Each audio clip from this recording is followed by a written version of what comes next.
బీహార్‌లో కొన్ని గెలుపులు ప్రత్యేకం. సీమాంచల్‌లో అమౌర్ ఒక అసెంబ్లీ నియోజకవర్గం. అక్కడ ముస్లిం జనాభా 70%.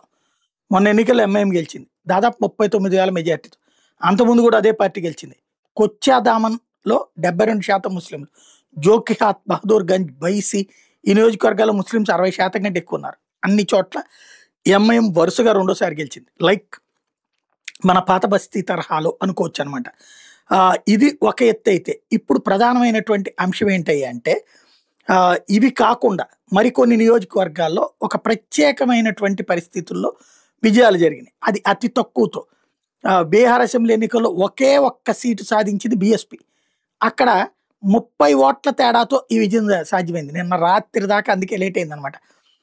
ఎన్నికలు 243 సీట్లకు గాను 192 స్థానాలు మాయావతి పార్టీ బరిలోకి దిగితే ఒక్క సీటు మాత్రమే దక్కించుకుంది. ఆ పార్టీకి చెందిన సతీష్ కుమార్ యాదవ్ రామ్గఢ్ నియోజకవర్గం నుంచి బరిలోకి దిగి కౌంటింగ్లో ఆద్యంతం ఉత్కంఠ నెలకొని అర్ధరాత్రి తర్వాత వెలువడిన ఫలితాల్లో సతీష్ అతి తక్కువ మెజార్టీతో గెలిచాడు. ఈ ఎన్నికల్లో తనకి 72,689 ఓట్లు వస్తే సమీప బీజేపీ ప్రత్యర్థి అశోక్ కుమార్ సింగ్కి 72,659 ఓట్లు వచ్చినాయి. కేవలం 30 ఓట్ల తేడాతో విజయం తలకిందులైంది. అందుకని అనేక సార్లు రీకౌంటింగ్లు కూడా చేశారన్నమాట. భోజ్పూర్ జిల్లాలోని సందేశ్ అసెంబ్లీ నియోజకవర్గంలో జేడీయూ ఆర్జేడీ అభ్యర్థుల మధ్య విజయం చాలాసేపు ఊగిసలాడి చివరికి జేడీయూ అభ్యర్థి రాధాచరణ్ షా తన సమీప ఆర్జేడీ ప్రత్యర్థి దీపు సింగ్ మీద కేవలం 27 ఓట్ల తేడాతో గెలిచినటువంటిది మరొక స్పెషాలిటీ.